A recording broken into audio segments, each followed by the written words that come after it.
in that book, I did write about the housing bubble and why I believed it was going to burst, or why I believed there was a bubble. You were right on the leading edge of that. It's going to become much worse. They gave it their best shot, Lauren. Remember, they had Larry, the brilliant Summers, as the head of the economic team. Remember the stimulus programs. Remember under Bush TARP. They've given it everything they can, and they're coming up with goose eggs. So we're only going to see it get much worse. After 42 years of tyrannical rule, Colonel Gaddafi is dead. Britain's secret friend. Tonight, how we colluded with him to kidnap Gaddafi's opponents around the world. Among the international businessmen and the jet-setting playboys is this man, Moussa Koussa. He was one of Colonel Gaddafi's inner circle, a ruthless spy chief trusted with the security of the country and stamping out dissent. When he fled Libya at the start of the uprising, he chose to defect to Britain. Moussa Koussa is responsible for the death of 270 innocent civilians, as well as thousands of his own people as part of the Gaddafi regime. Moussa Koussa is the guardian of many of Libya's secrets. So why, with little explanation, did Britain let him go?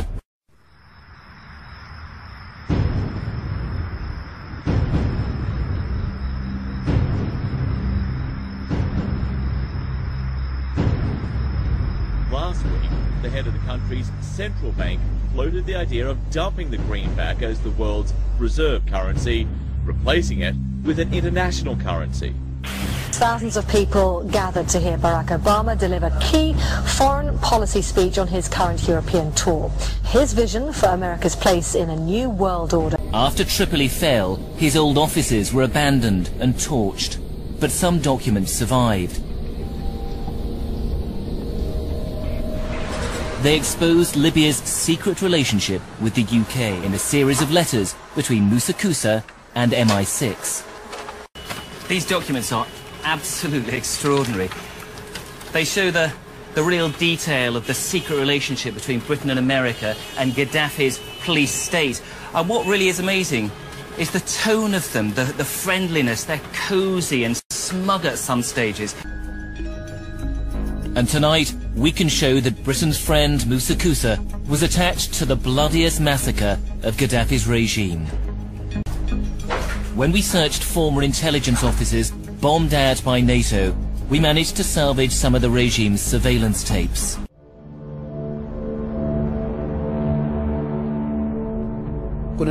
We heard screams and beatings, and from 11 to 1:30 we heard continuous shooting. We didn't know what happened exactly and how many were killed. We didn't guess that they killed just about everyone. More than 1,200 inmates were slaughtered that day. It took nearly 3 hours.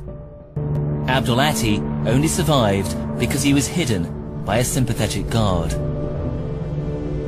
Now Panorama can reveal that one of the regime's inner circle, present as the massacre unfolded, was Moussa Koussa, at the time chief of spies. The man the UK made deals with over rendition, and who gave assurances there'd be no torture, had actually tortured people himself. He crossed the border into Tunisia, and then on to a country he trusted, with whom he'd done grubby business before, the UK. He arrived by private jet at Farnborough Air Base and was then whisked off to a safe house. He was protected by special branch officers and agreed to be interviewed briefly by Lockerbie investigators. His assets in the West were unfrozen. Now he could tap into his significant wealth. According to some, it's about protecting civilians. We must not tolerate this regime using military force against its own people. But some are convinced intervention in Libya is all about currency, specifically Gaddafi's plan to introduce the gold dinar, a single African currency made from gold, a true sharing of the wealth. It's one of these things that you have to plan almost in secret, because as soon as you say you're going to change over from the dollar to something else, you're going to be targeted. There were two conferences on this. one in 96 and another one in the year 2000, called the World Mataba Conference, organized by Gaddafi. And everybody was interested. I think most countries in Africa were keen. Gaddafi didn't give up. In the months leading up to the military intervention, he called on African and Muslim nations to join together to create this new currency that would rival the dollar and euro. They would sell oil and other resources around the world only for gold dinars. It's an idea that would shift the economic balance of the world. Countries' wealth would depend on how much gold they have, not how many dollars they trade. And Libya has 144 tons of gold. The UK has double that, but 10 times the population. It's happened before. In 2000, Saddam Hussein announced Iraqi oil would be traded in euros, not dollars. Sanctions and an invasion followed.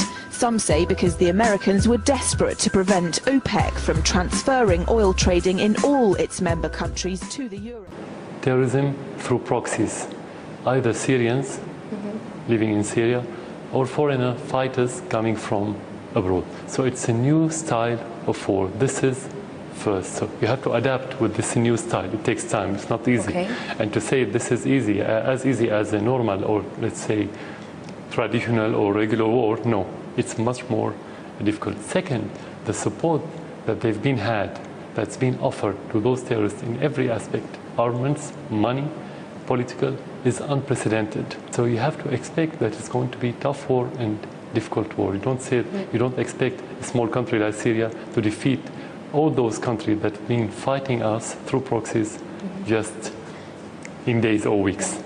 Changing laws in favor of the banks, and he's not doing anything to stop the banks. He's helping the banks continue to do what they were doing under Bush. So in fact, he's just a continuation of Bush on the subject of markets and finance, which is the most important part of his policy right now. People who voted for Obama wanted real change, and they're getting platitudes, they're getting a lot of nice talk, but nothing in the way of concrete change is taking place. In this town, business as usual.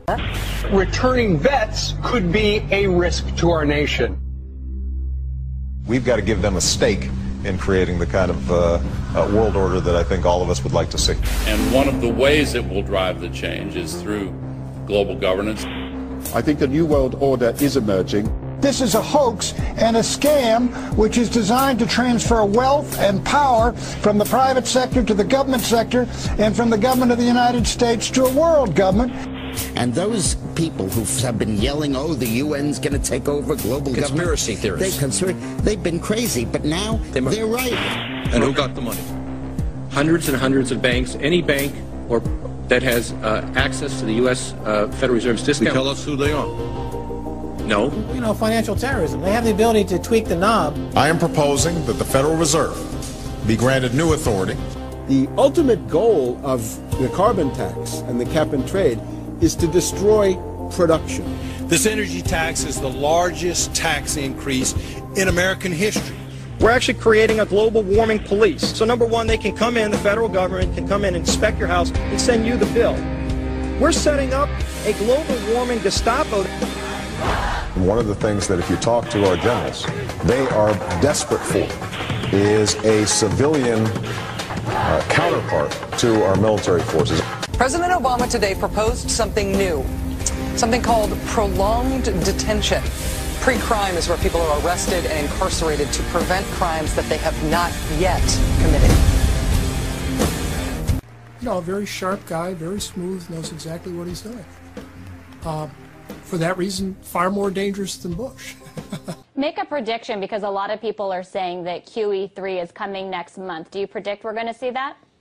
You know, I don't know if they're going to call it QE3 or some other kind of scheme, but they have to do something to keep pumping money into the system. Look, Lauren, we found out because of the reporting that went on, we just found out 2 years ago that the Federal Reserve was pumping, what, $1.2 trillion into the banks around the world that we didn't know about. They're going to do something, and that's why gold prices are going up. Well, look, we know that that Washington is talking about more austerity measures, the same kind of austerity measures that are racking through Europe as well. What does that mean?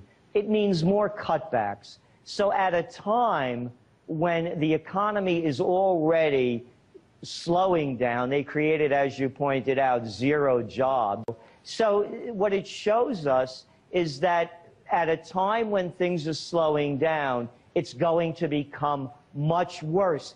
They gave it their best shot, Lauren. Remember, they had Larry the Brilliant Summers as the head of the economic team. Remember the stimulus programs. Remember under Bush TARP. They've given it everything they can, and they're coming up with goose eggs. So we're only going to see it get much worse.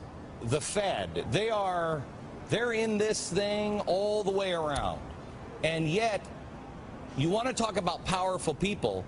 You've got a majority of congressmen that are willing to say, we need to open up the books of the Fed. You can't even get this thing brought to the floor now. Why is that? They're not going to give up. They're going to move all these shenanigans over to the IMF. They're going to have a world organization. So the powerful elite then will have a world currency. That's what they're being planning for right now. So we as a people really have to wake up. My effort is exposing the Fed, opening up the books. The American people want it, and we have both Republicans and Democrats demanding it. But you made the right point. How are we going to get the leadership to do what the American people are demanding? How much time do we have, Ron?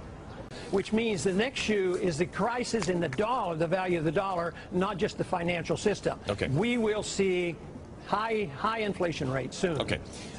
Congressman Ron Paul, thank you very much, sir.